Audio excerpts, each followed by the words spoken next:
Listrik dinamis. Video ini membahas secara singkat tentang listrik dinamis. Materi ini merupakan kelanjutan dari materi sebelumnya tentang listrik statis. Listrik dinamis adalah listrik yang berubah-ubah atau dapat dikatakan bergerak dan mengalir yang menghasilkan arus listrik. Dalam konsep listrik dinamis, kita akan mempelajari materi tentang arus listrik, hantaran listrik, rangkaian listrik, karakteristik rangkaian listrik, sumber arus listrik, sumber-sumber energi listrik, dan transmisi energi listrik. Pada kesempatan ini, kita hanya akan membahas tentang arus listrik dan hambatan listrik. Sedangkan materi lainnya akan kita bahas di video berikutnya. Arus listrik. Arus listrik dapat dihasilkan oleh pembangkit listrik seperti generator, arus listrik baterai, aki, dan buah-buahan, terutama buah-buahan yang mengandung asam. Arus listrik ini mengalir akibat adanya beda potensial listrik dari sumber tegangan. Besar arus listrik yang mengalir dalam suatu rangkaian tertutup sebanding dengan besarnya muatan listrik yang mengalir pada setiap detiknya. Besar arus listrik dapat dihitung dengan membagi muatan listrik tiap satuan waktu, dan satuan arus listrik adalah ampere. Pernyataan tersebut dapat dituliskan dalam bentuk rumus sebagai berikut. I sama dengan Q per T, di mana I adalah kuat arus listrik dalam satuan ampere, Q adalah muatan listrik dalam satuan kolom, dan T adalah waktu dalam satuan detik.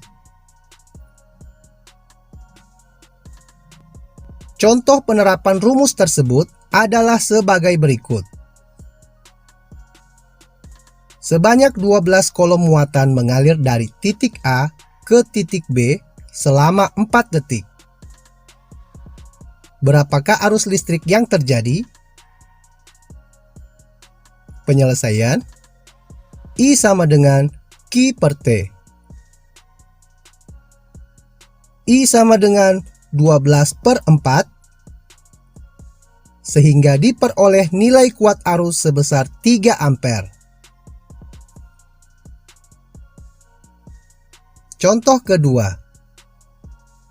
Berapakah muatan yang berhasil dipindahkan selama 6 detik jika arus listrik yang mengalir adalah sebesar 0,5 ampere?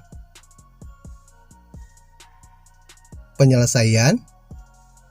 Soal ini menanyakan muatan atau Q. Q sama dengan I kali T. Q sama dengan 0,5 dikali 6. Sehingga didapatkan nilai Q sebesar 3 kolom.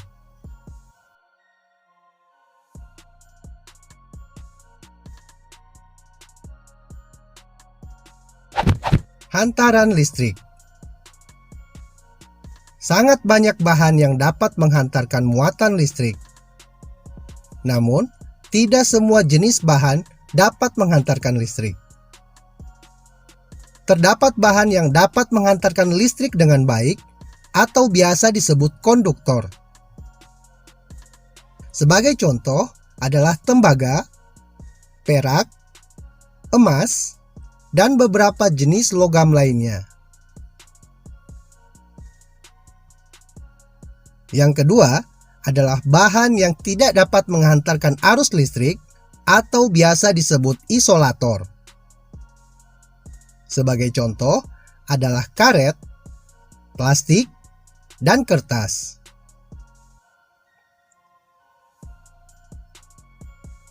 Yang ketiga adalah bahan yang bersifat antara isolator dan konduktor yang biasa disebut semikonduktor. bahan semikonduktor adalah bahan-bahan yang jika berada pada suhu rendah bersifat sebagai isolator, sementara pada suhu tinggi bersifat sebagai konduktor. Sebagai contoh adalah karbon, silikon, dan germanium.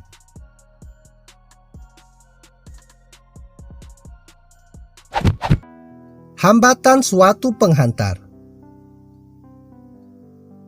Setiap bahan memiliki kemampuan yang berbeda dalam menghantarkan listrik.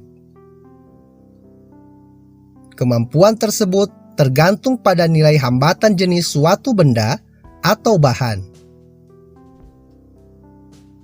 Semakin kecil hambatan jenis suatu bahan, semakin baik kemampuan bahan tersebut untuk menghantarkan listrik.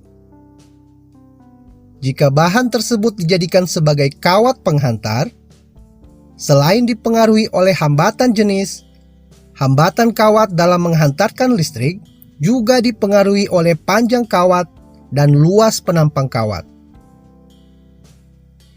Pernyataan tersebut dapat dituliskan sebagai berikut. R sama dengan Rho kali L per A. Dengan R adalah hambatan kawat dalam satuan ohm, Rho sama dengan hambatan jenis kawat dalam satuan ohm meter, L sama dengan panjang kawat dalam satuan meter, dan A sama dengan luas penampang kawat dalam satuan meter persegi.